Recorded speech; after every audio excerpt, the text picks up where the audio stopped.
Feeling lost or confused on your spiritual journey? Padre Pio offers some valuable advice. Find a spiritual father and confessor. Stay tuned to hear the story.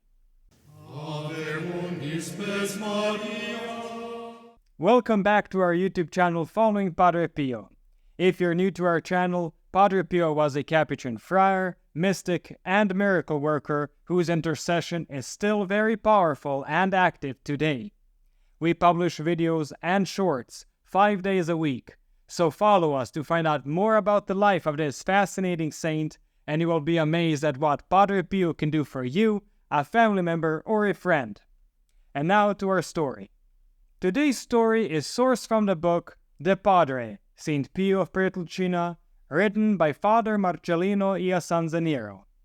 In his book, Father Marcellino discusses Padre Pio's perspective on the importance of having a confessor, a priest to whom one can regularly confess and seek spiritual guidance. Now, for those who did not know, Padre Pio himself had a confessor. His name was Father Agostino of San Marco in Lamis. They knew each other since 1907 and shared a close bond. Padre Pio frequently wrote letters to Father Agostino, seeking his guidance and consolation. But let's get back to Father Marcellino. Father Marcellino says that Padre Pio was known to advise his spiritual children, who did not live near him, to seek a confessor in the city where they lived. He wanted them to find a priest to whom they could regularly turn for guidance on their spiritual path. He wanted them to find a local spiritual director. Father Marcellino then shares an anecdote given to him by Father Pellegrino, who took close care of Padre Pio during his final years on earth.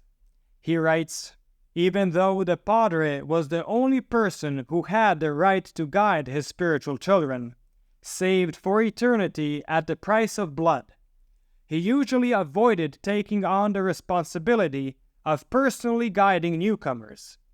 It seemed that his task was completed by shaking them and hearing their confessions."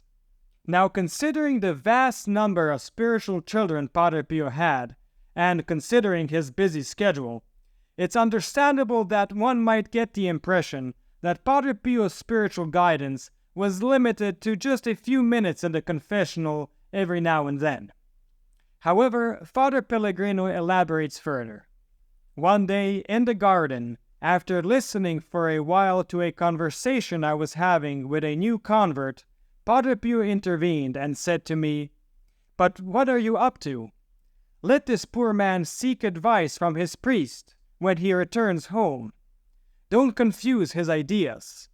The Church has strong arms, and if we think we can replace those arms, we only create confusion.' Furthermore, he considered the role of a spiritual father and confessor irreplaceable.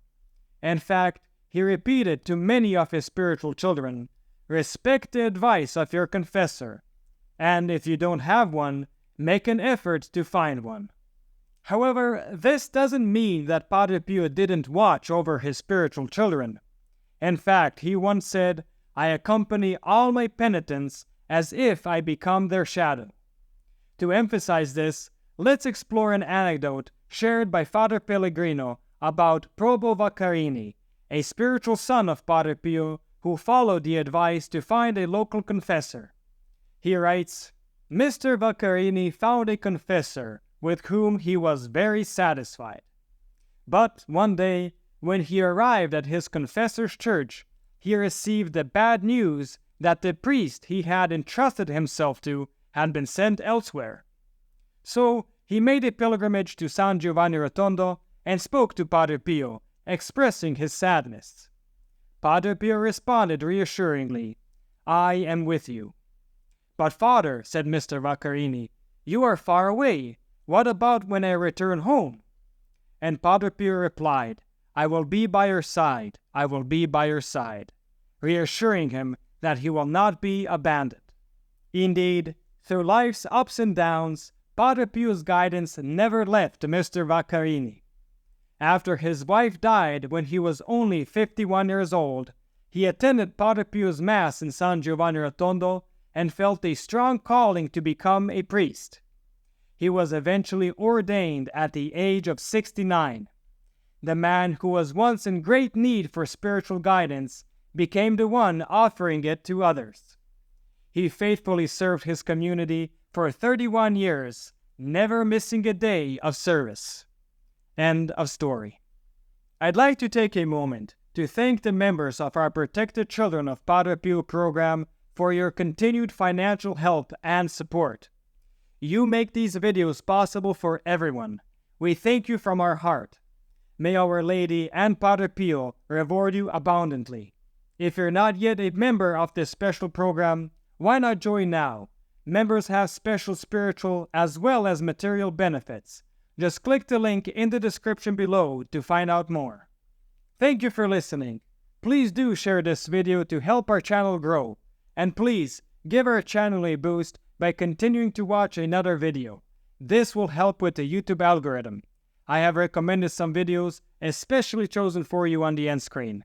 Or just click on one of the links in the description below for a full selection of great Padre Pio stories or our playlist, Padre Pio Thoughts for the Day. And don't forget to enroll your Mass intentions for next Friday's Padre Pio Holy Mass. You will find the link in the description below. And stay tuned for the next video on the life of Padre Pio.